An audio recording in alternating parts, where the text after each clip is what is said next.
I think making it is not something that has a conclusion. I mean, that has more of a, okay, now you have made it, so that's complete. This journey I'm on as a musician or as a human being doesn't have a completion until my last breath. Hey everybody, welcome to Making It. Lance Lee, welcome to Making It. Thank you. You're welcome. Hi. How are you? It's a pleasure to be here. I'm doing great. It's a pleasure to see you. It's been too long, a very long time actually. COVID related mostly. But also in honor of where you are right now, I'm wearing my Virgin Islands t-shirt because that's where you are right now. And I appreciate you taking the time and getting out of the ocean to come talk with us for an hour. Yes. So, by the way, are you enjoying yourself? I know you're on vacation right now, right? With your family? Yeah. I'm having a wonderful time. Just good. Going to the beach, having wonderful meals, lots of laughter. Good. I'm here with my mother and my aunt. Perfect. And we're just having a wonderful time. Excellent. We're going to have an interesting conversation today. And it's really about your perspective as a very successful touring sideman, drummer, percussionist. You've worked with countless high profile artists over the years. You've also done other things along the way. And it's an interesting part of the journey that I appreciate you not only being willing to talk about, but you love talking about it, because the bottom line is everything that you do is connected. Whether you're playing music, whether you're with your family at the beach, whether you are doing other things that are non-music related, but work related to make a living when you're not on the road. Mm-hmm.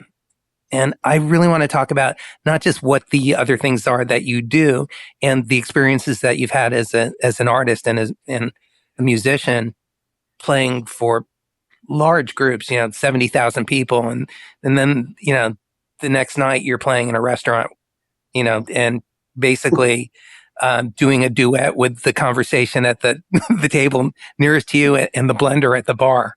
Right. Like we've been doing for years. So let's just begin.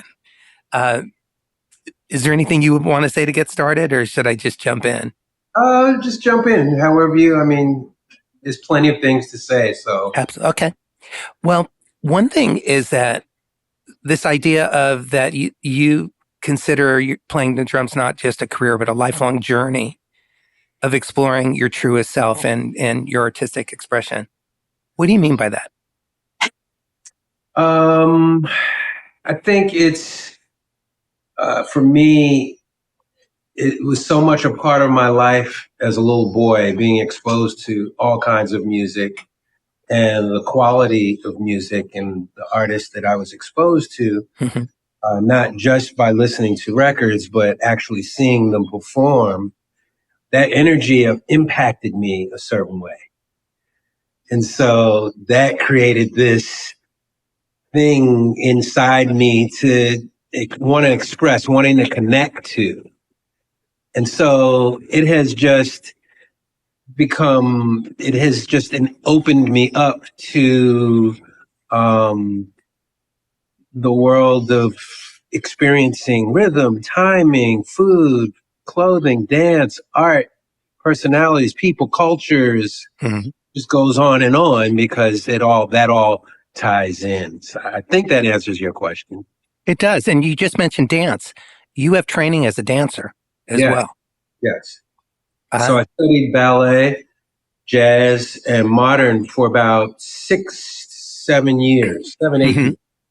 And as a little boy, I was always around the theater because of my aunt and my mother being connected to the theater through costume design and wardrobe and stuff. So as a little boy, I was just always around wonderful dancers, singers, and musicians. And because of my physical body having certain natural facility it became something that I was able to connect to, and I spent some time learning how to dance and being exposed to, because I grew up in New York, Mhm.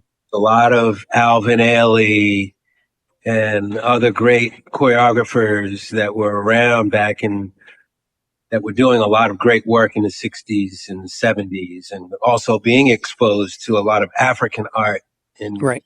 African dance companies and seeing just all kinds of stuff happening when I was little, and it just all kind of connected.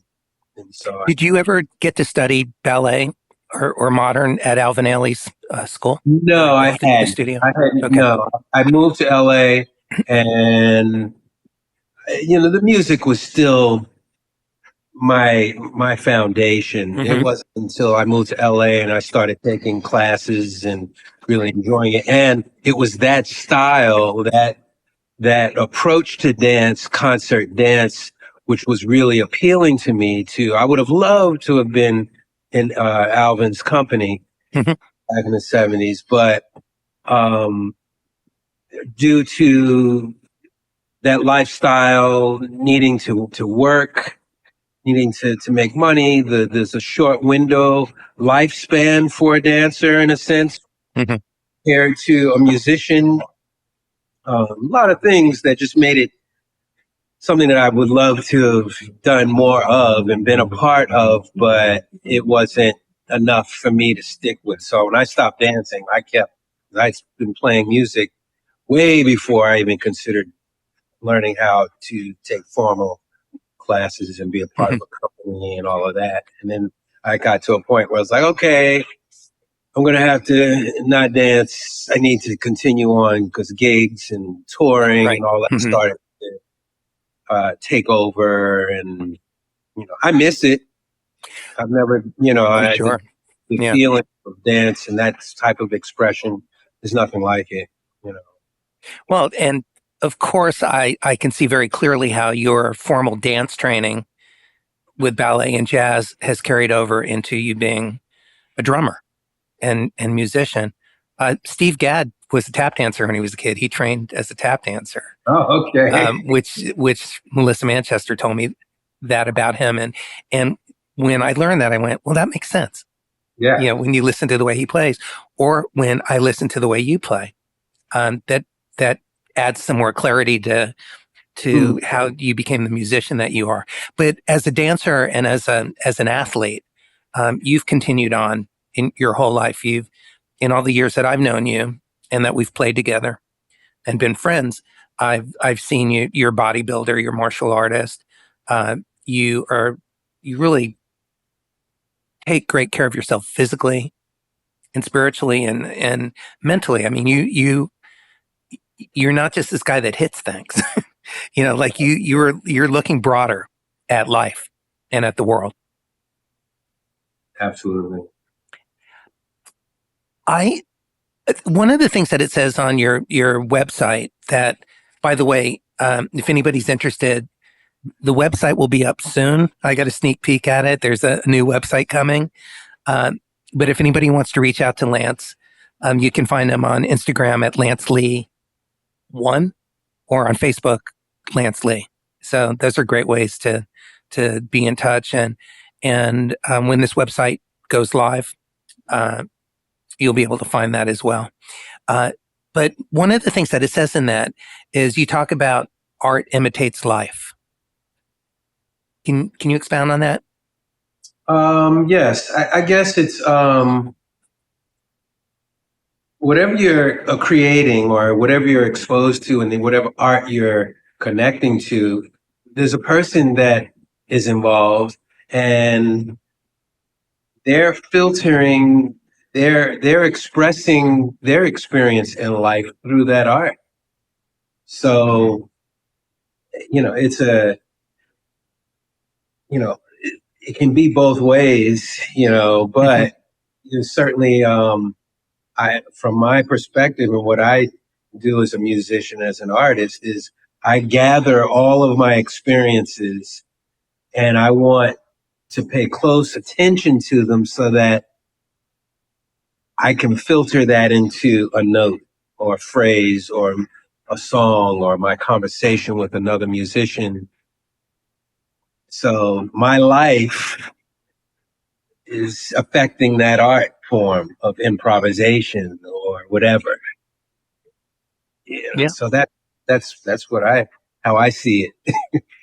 You know, one of the things about you bringing your physical athleticism to what you do, and your dance training, which I didn't know about, your formal dance training, but you were very self aware. You practice Pilates.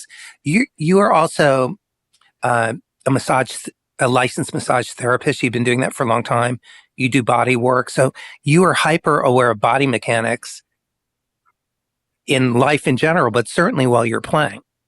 Absolutely. You know, and you have talked to me previously about just breath, and that it's not just playing the groove, but Right. part of playing the groove for you is making sure that your right shoulder is not holding tension, or that you're breathing. Right. That you're breathing in a way that's mindful. Mm-hmm. Would you share?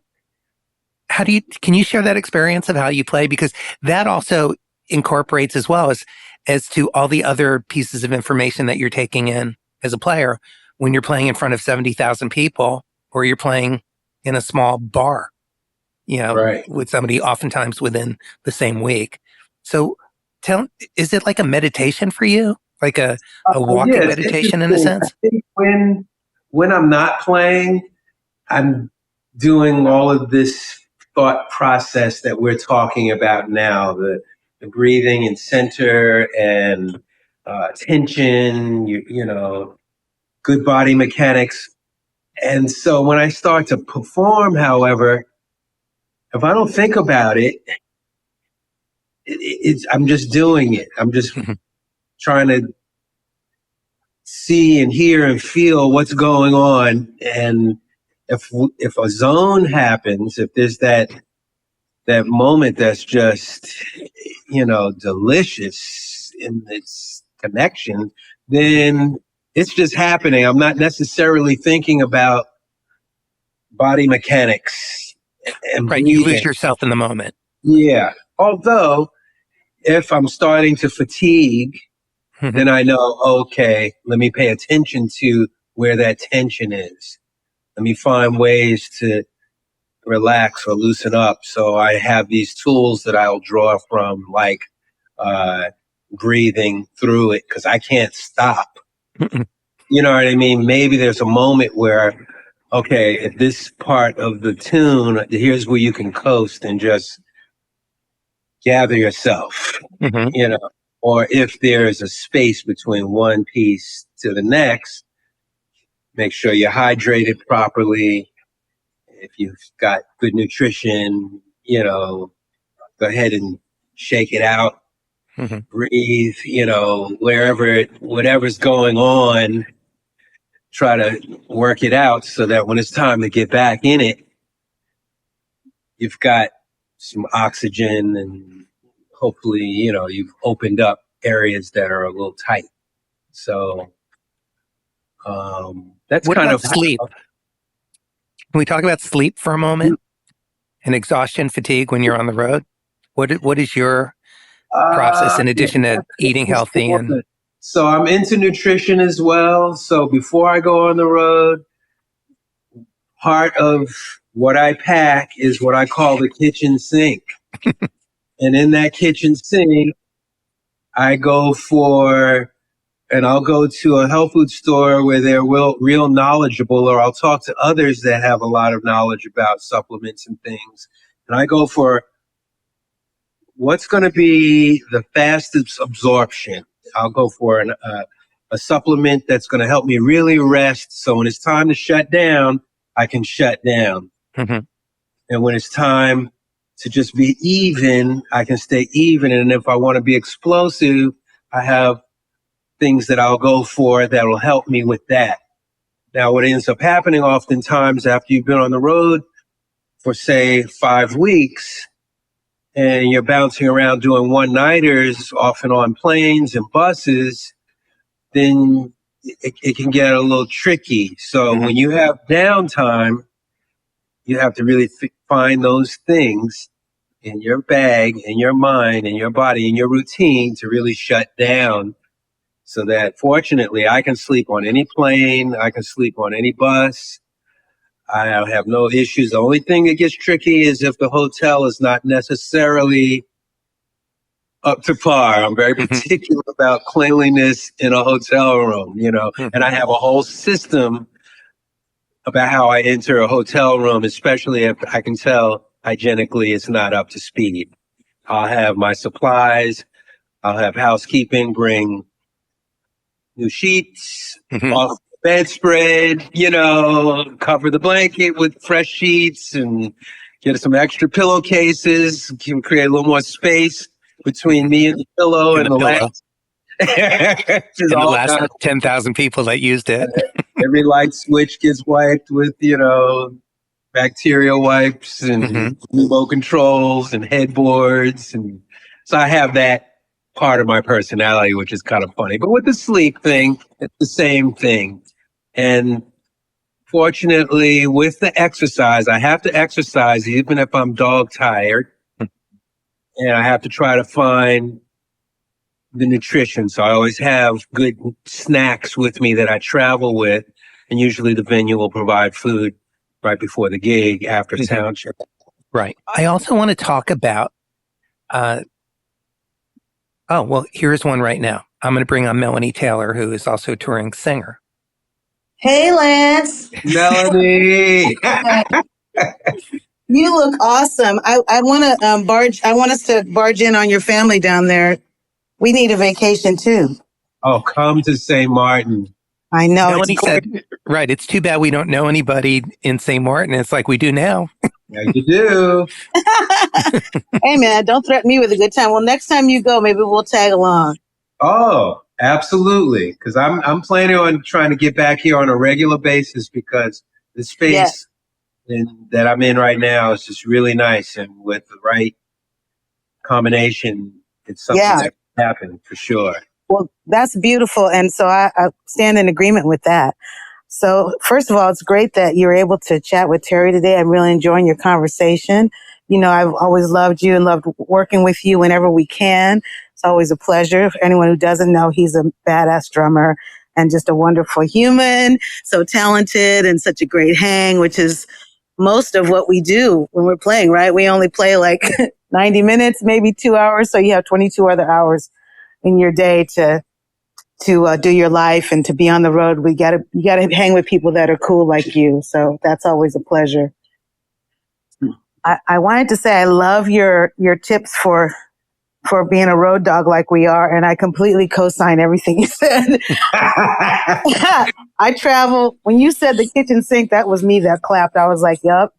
I got tuna packets and healthy little crackers and bars and shake packets and an empty shaker. Listen, ask my husband. Ask him what I pack. Most of my suitcase, I can wear the same pair of jeans for a week, but I need to have my little snacks and my sage and my Clorox wipes. I don't know who was in that room before me. I mean, you have to make it your little sanctuary, even if it's just for one night. So, I think it's great. I love that you shared all that. What do you, we have a lot of the same experiences. I don't want to just talk and talk, but I'll sign off and can you tell everybody how you like to pack and how to separate what you take like in the car versus what you pack in the trunk of the car or under the bus, or a check bag versus a carry-on bag? Because I have a lot of people that have asked me that question. I've actually made little videos to that effect, which I think is kind of fun to share Absolutely. So a lot depends on how long you're going out. Mm-hmm. So that's one issue. The other issue is for me is I have before sound check wear that I have to set up for because I want to look and feel a certain way during this sound check. Right. Then there's the performance. And then there's after the performance. And then there's that bus ride, plane ride. So yes, tell the people, teach the people. Right. You got like 4 different outfits, and you don't It's know for if the wardrobe baby's gonna be changes. cold. Yeah, Exactly. you have to be extra to take care of yourself out here. Right. So what I end up doing is finding those garments that can cross over. Mm. So I Hmm. may not have the luxury, which I don't, and and especially now that you're having, the baggage issue and Hmm. security, I don't have it where, okay, I've got 4 days of pre-sound check Hmm. wardrobe. Right. And this is what, so I have it so that it kind of crosses over. Smart. And so the clothes have to dry quickly Yep. when I have the opportunity to wash. Right. And they have to be of a fabric that can maintain a certain feel that I don't need an iron necessarily. No, a So steamer is your friend. I got like a $20 steamer, and you can absolutely spray like lavender water on your clothes and just steam them, freshen them up if you're gone for a month or something, if you don't right. have access to laundry. These are the things that I think nobody ever talks about, but those are the things that can make your road experience or any travel experience much less stressful, don't you think? Absolutely. Absolutely. And once you have that dialed in, particularly if you care, I happen to Right. care. I Good point. care how my pants are cut. I care how my pants look if they're soaking wet because I'm drenched from playing all night. Yes, that's You right. It know, matters. It I matters. care about those things, and I need to be able to pack them. So I roll stuff, and sometimes I'll get these little folders, Mhm. Yeah. different sizes, I and use those. yeah, and then that way, when you go to security and need to go through your stuff, it's easy Right. to repack right there on the spot. Bam, bam. I They can swear. see That's everything and it's amen. organized. That's right. I swear So by a packing cube. I got yep. packing cubes on Amazon, and you're so right. Everything can be categorized by outfit or by, like you said, pre-show, after show, whatnot. And it Uh-huh. just it simplifies everything because traveling is tough. So Yeah. anything you can do to do your pre-production at home before as you're packing, I lay everything out on the bed, and then I take a third of it away because I'm like, you're not going to wear that or use that. Right. So anyway, I could go on and on. This is my jam. I also see Miss Deborah Barsha out there in the audience. Hey, girl. She's a brilliant musician and traveling and touring artist as well. So Hi, Deborah. I don't know if you got anything to say, but nice to see you out there, sweetie. All right, And guys. I'm going to by let the you way, get back to it. one more thanks, Melanie, for joining the conversation. And this applies to all three of us and all of our other artist friends. We also have to make sure that we've got something nice to wear when the artist says, "Let's go out for a drink." Or we're Absolutely. going out for sushi, or we're meeting with the record label, or CNN showing up to film us. At rehearsal, all those things. So that's that fifth wardrobe change.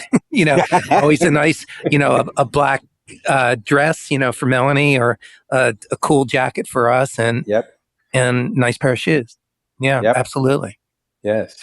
We're always representing. We're representing the artists that we work with, and we're representing ourselves. Absolutely. It's interesting because even you're both friends with Jonathan Moffat as well, another wonderful drummer. And, Yes. when Jonathan was on the show, Jonathan was saying he's representing his parents and his grandparents, the people that brought him up to have pride and integrity in everything that he did, so there's that energetic aspect of it. It's not just, hey, I want to look good. Right. There's an intention about that. Mm-hmm. On stage and off stage, that I think is really, really an important element. We still need to show up and be able to play and sing, Right. but it shows a sense of respect to our audience as well. Yeah. Especially in the smaller venues, not just the 70,000 Right. audience members, Right. but when we're playing in a club or a theater, it just feels better for me personally. It just feels better. Feels good. If you catch your eye in a mirror and go, oh, okay, I like the way that feels and looks. And it's functional, and people appreciate it, those that get it. And it's just part of art mirroring life, or vice versa. So There's an I'm art so to it. Thank you for explaining that. And Mel, thanks for jumping in on this conversation, because that part of what we do is fascinating. And I think it's great to share that information. I want to know about working with a couple of artists in particular, but I'm not going to ask you that yet, because I'm also interested in the side hustle, the other things that you do along the way. And I'm interested in your early years. You started to talk about it growing up, dancing, taking ballet and modern dance and everything, and being exposed to theater with your mom and your aunt. But I want to know a little bit more about your early family life, siblings, things like that, and also the side hustle. You choose which you want to talk about first. Okay. I guess I can kind of tie it all in. Sure. I grew up in New York.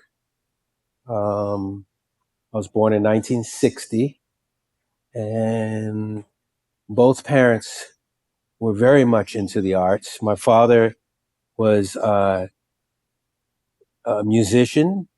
He played flute and trumpet, and he always wanted to be a drummer, but that was off, a no-go zone for his family, his parents. So that never happened. And so while he was in college, he started studying a lot of classical uh, music and jazz, and so that was his influence on me, was the classical and the jazz. Right. He was very much a stickler, and he was a little bit of a purist, so to speak.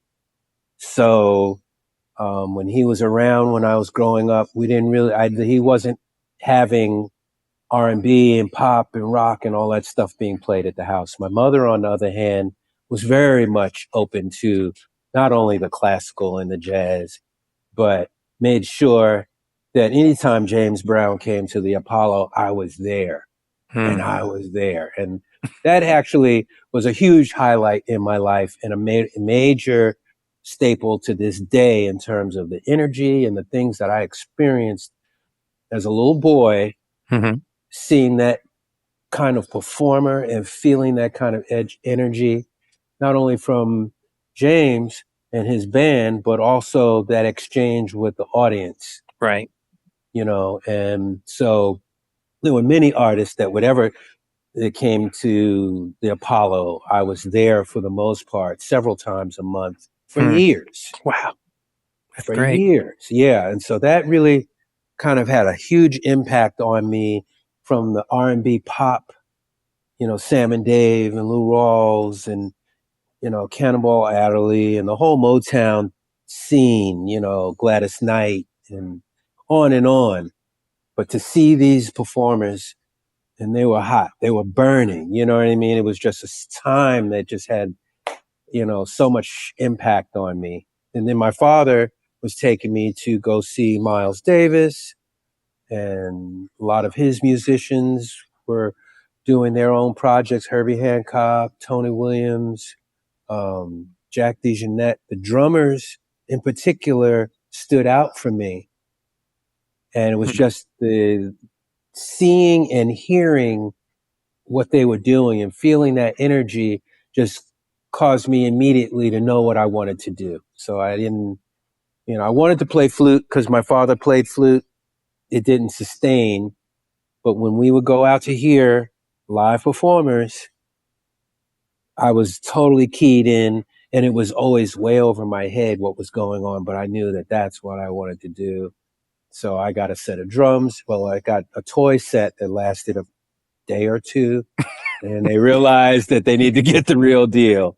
So I got a good set of drums at a very early age and started working pretty much straight after that. Just, little neighborhood projects that were happening, and just things that, I always found myself, any projects my mother was working on or my aunt were working on, if there was a live band going on, I was there to either become a part of it or to observe. And so the music scene in New York at the time was just, and even what was happening politically, just the whole revolutionary movement. Yeah, the 60s were rich. Yeah, the 60s and the 70s. It was popping, And so I was taking all of that in. And then I started working a Broadway show at 16 that my mother was working on and my aunt. And so once I learned that show, I was in high school at the time at High School of Performing Arts. So in performing arts, it was all, the music department was exclusive to classical music. Right. It was a good good program. I really enjoyed what I learned there because then I was able to play some really good percussion stuff from some of the major classic, symphonies. Right. You're talking about timpanis and traditional classical. Xylophones, snare drum, percussion. Yeah. And so, and I just loved what we were listening to and what we were having to perform. And there was a lot of good ear training, sight singing dictation and rhythmic dictation and stuff like that, which was cool. But I knew at that time, because at night I would go to the theater and be playing big band stuff, because that show that I was working on, Bubbling Brown Sugar, had a 15-piece horn section, and it was all Duke Ellington material, and all the guys in the horn section were jazz heavyweights, and they were all in their 60s, 70s at that time. You know what I mean? So they had seen a lot, a lot of these guys had played with Miles, with Gil Evans and Bill Evans and on. And so when my father saw who was in the band, he was going, oh, wow, you're playing with some jazz giants in that band. And I didn't know. Right. I was just a pipsqueak, but I did know that I had 15 horns behind me, which I had never experienced. That's a lot of energy for you to be driving the bus. Full dance company. Right.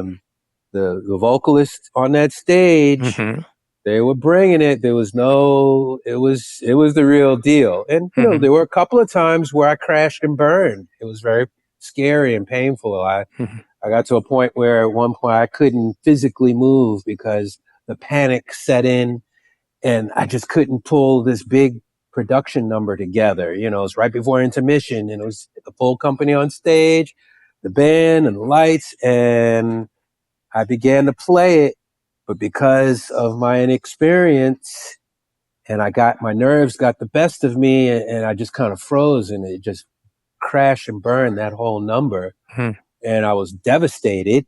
Yeah. I cried, I was embarrassed, but I was 16, so, but they still allowed me to learn and be a part of it and grew. And then it turns out I was one of the better drummers that played that show over the years. And I took that show on the road after high school, came to LA, and that's when I started getting more into the dance thing. But when I first came to LA, the phone wasn't ringing off the hook. You know what I mean? I'd Funny how that money. happens. Yeah. And nobody knew who I was. Right. And I was, at that time I was 18. And I was coming from, my musical approach at that time was coming from a jazz approach, more East Coast, more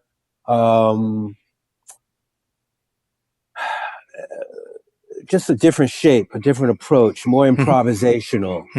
You know what I mean?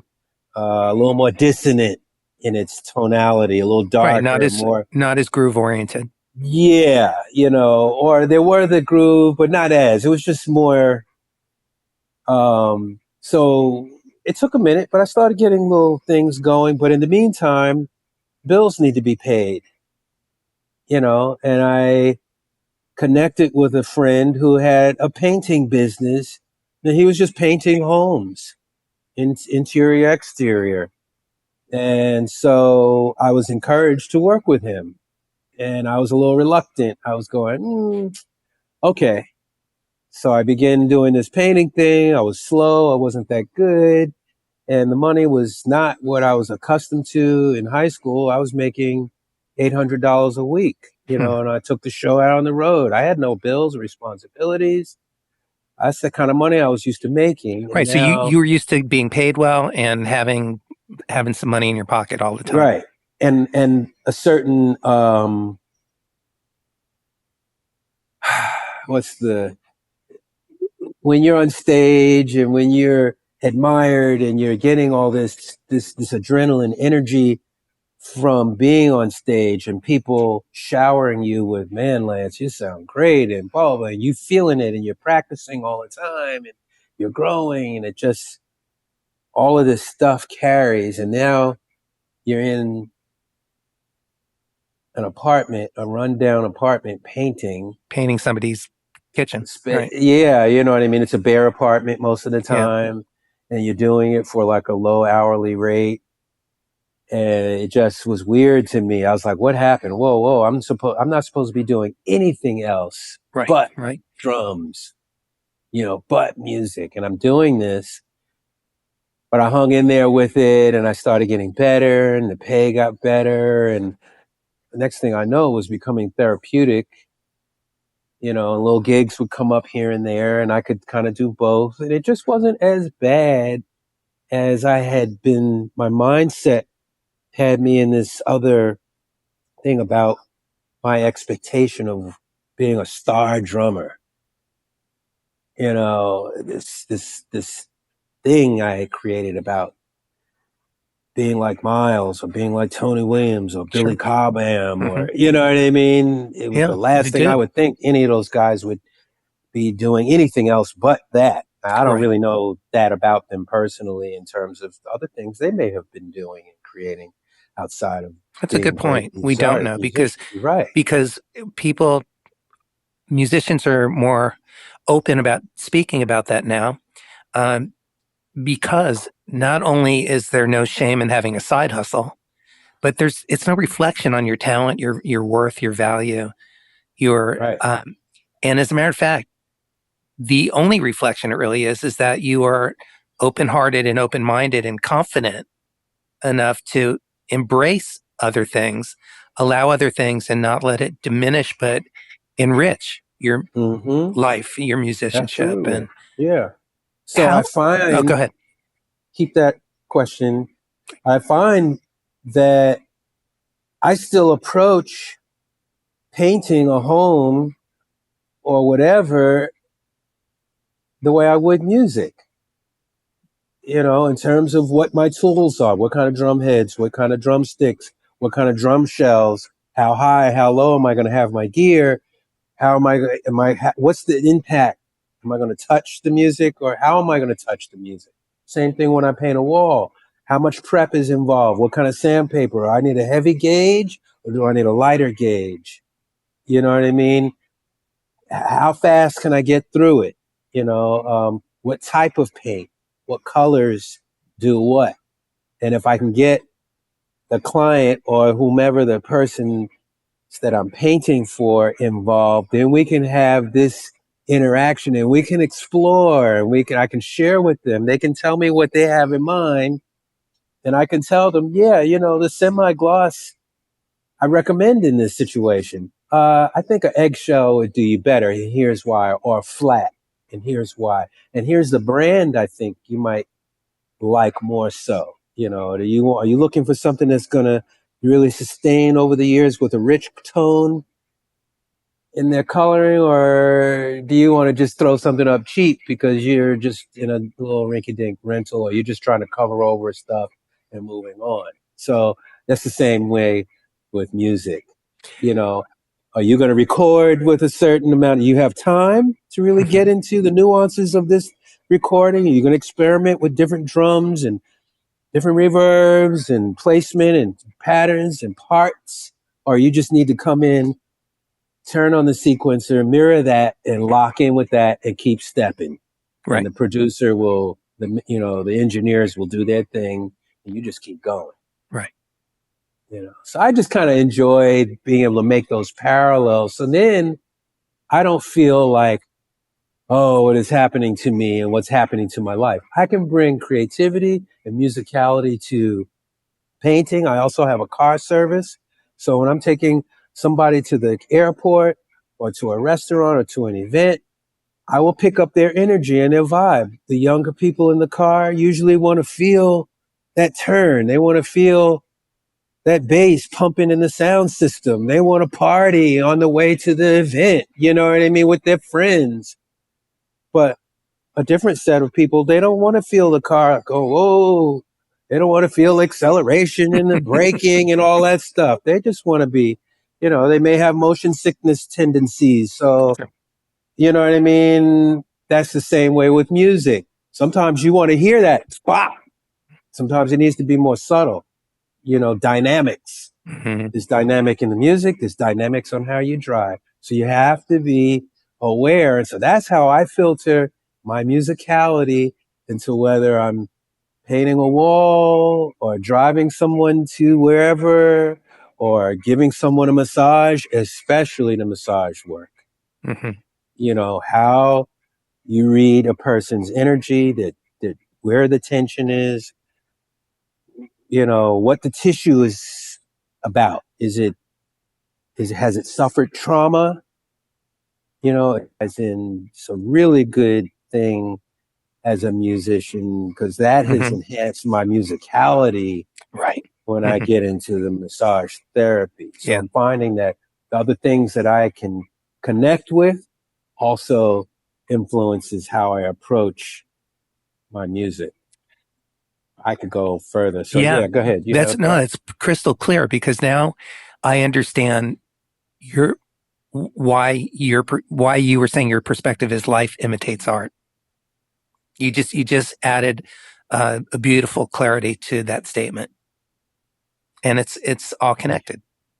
And Mm-hmm. and I understand because I approached this show and this conversation like I would approach preparing for a concert in the same way. It's all the same. Mm-hmm. Mm-hmm. Yes. Yes. So I understand what you're saying, and I respect you Mm-hmm. for that, and I think it's great. So my question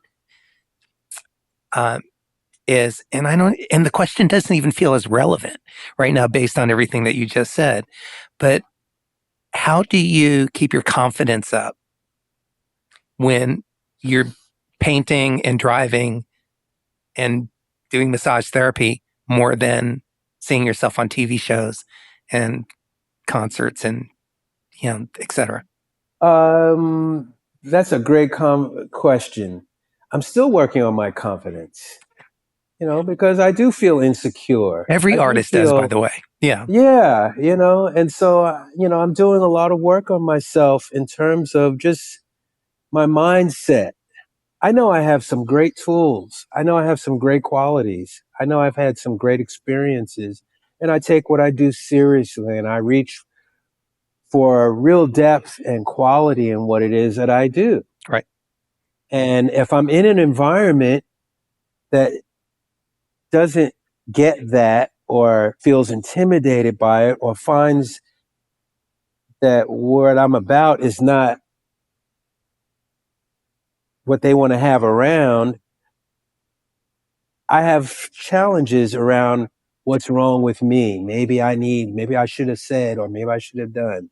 So now I'm in the process of being more accepting and understanding and not having what a person thinks of me or what a situation is to validate Right. who I am as a person, which takes time because intellectually, I already know, yeah, Sure. if somebody thinks of you differently, who cares? Right. Or, you know, but I'm trying to get to a place where it does matter what others think, but there needs to be a balance. There needs to be a good boundary, a clear, mature balance on, you know, your view and your opinion. It matters to me. You know what I mean? Mm-hmm. But I can't self sacrifice what matters to me as well. I mean, I still have to give myself love and take care of I don't want to abandon myself for you or a gig or Mm-hmm. whatever, you know. And so one of the things that I'm doing is just working on my mindset, Mm-hmm. on what is it that I want to feel when I start feeling uneasy about something. If I feel disrespected or misunderstood or someone is, I try to go, okay, I'm feeling this weird thing here. I'm not happy right now. okay, what is that? Is that my ego? Am I trying to control something? Maybe I need to let it go and think about what is it that I want to feel? How do I want to think? And where am I trying to get to? Because what I'm doing right now is not happening. I'm angry, I'm frustrated, I'm hurt, I'm wounded, I'm misunderstood, I got to prove. I get into all of that. I don't want to have to do any of that. So now I'm trying to redirect my thinking, understand my feelings better, and get to the stuff that I truly want to experience, Right. I want to be about. And so that's how I'm dealing with my confidence stuff. Great So answer. now Yeah. it's just about the process, not so much. So whatever's going on, and if I'm not really as proficient as I want to be or as needed for the task, that's okay. Just keep growing. Just stay at it if that's Absolutely. what you want to do. Can't wait to work with you guys again. Yeah, likewise. Call it out. Yeah, let's do it.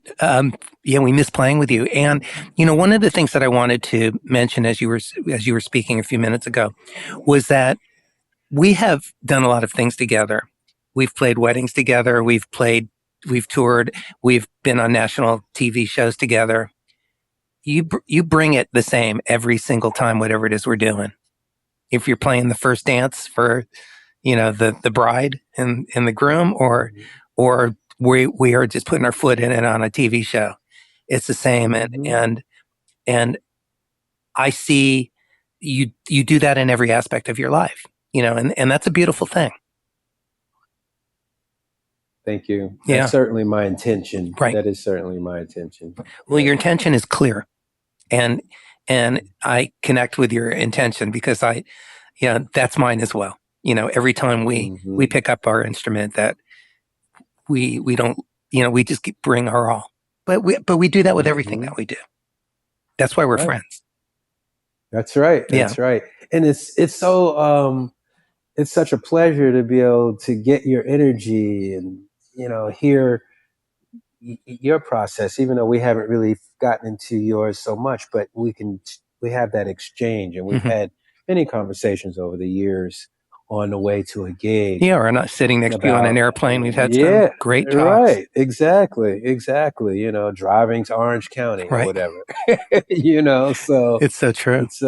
It's always appreciated, and I was glad that you reached out to me the other day because we hadn't spoken, like you said, in years. Yeah. So it was nice to reconnect and pick up, and certainly get reacquainted through this platform. Absolutely. It's a great thing you're doing. Absolutely. Yeah. Congratulations. Thanks, Lance. I want to wrap it up because I know that your family's waiting for you. And I've got 3 closing questions, but if you have an extra moment, can we see if anybody else wants to? Oh, yeah. No, we've got time. Great.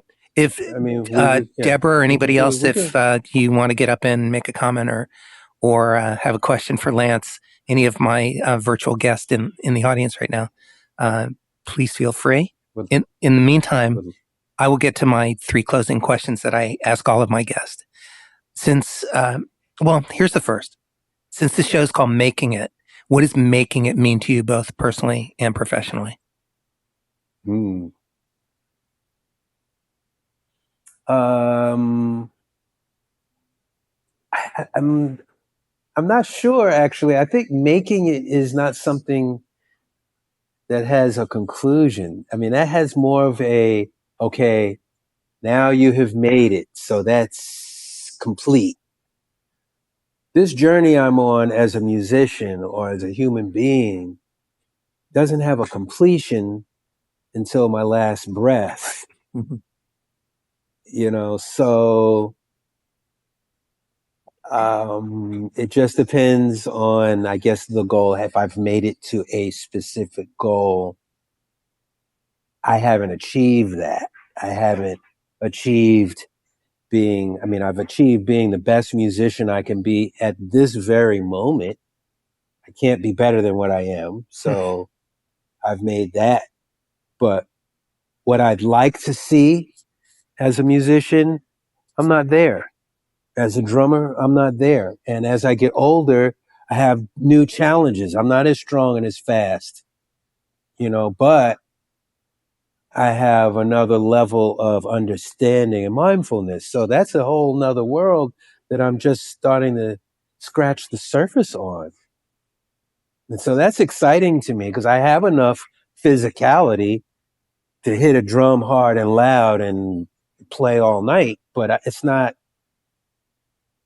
you know what I I mean? do. The Absolutely. thing. Yeah. It's not the thing. In this chapter of our lives, there are adjustments that we have been making as, Mm-hmm. we've had physical injuries and Mm-hmm. numbness Absolutely. in our hands and all the various Mm-hmm. things that we go through. It's less about how many notes we can play, but what each of those notes mean, Right. And the the space. space between them. I love space I now. do I mean, too. so much. I mean, Yeah. I'm razzled and dazzled by these young guys that are just chop guys. I don't know how they do it. But when it comes down to what I really want to play and what I really want, what what pulls my ear when I'm listening, my own personal, that makes me feel good, it's music that has space, that's warm. It can be electronic, but it just is an element, a vibe that I Hmm. look for. Yeah. I mean, that's one of my favorite parts of music and art and life. It's, Mm-hmm. Leonard Cohen wrote about it, letting the, Melanie will know the direct quote because she's a savant when it comes to lyrics, but where the light comes through the cracks, where you allow the light to Mm-hmm. come in, uh, Mm-hmm. and the silence, the space between the words, the Mm-hmm. positive and negative. When I grew up taking art class in high school and learning about positive and negative space, and, you've got to allow space for art to live, and you've got to allow space for life to live Mm-hmm. The as well. quote is, Right. Terry, I have the quote. It's there is a crack in everything. That's how the light gets in. There it is. Leonard Cohen. I mean, Thank you, Melanie. Uh, my second of the last three questions are: can you share 3 tips for success that have driven your career? And by the way, this whole conversation has been a masterclass. You've already been answering those, but Okay. can you share 3 tips?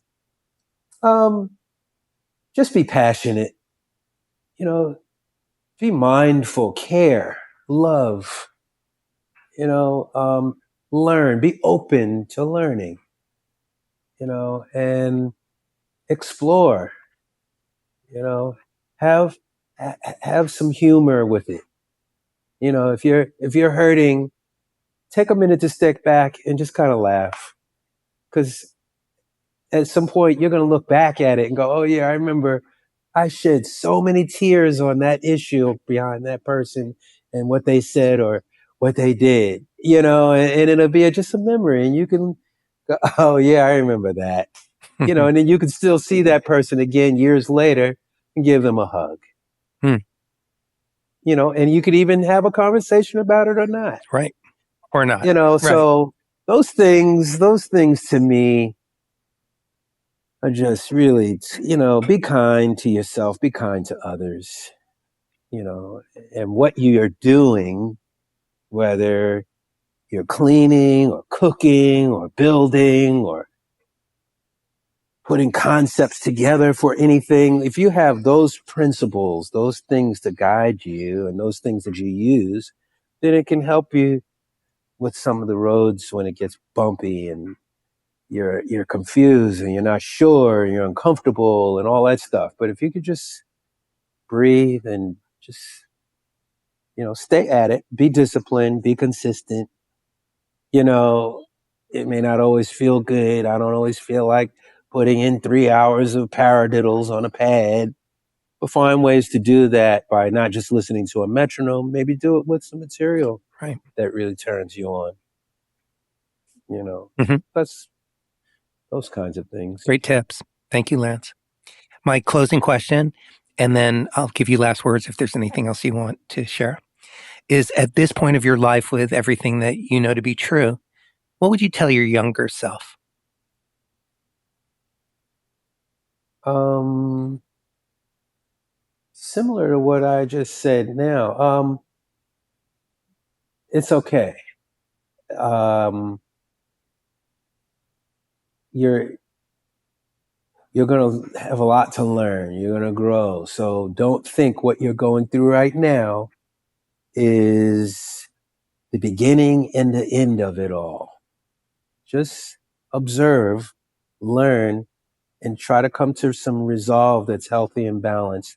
But that's going to change as you grow and understand what's going on. So I don't know if a young one could really grasp that because I'm still trying to grasp it. Exactly. Right. Let me just give you a hug. There you go. You're gonna, there's different ways of looking at things.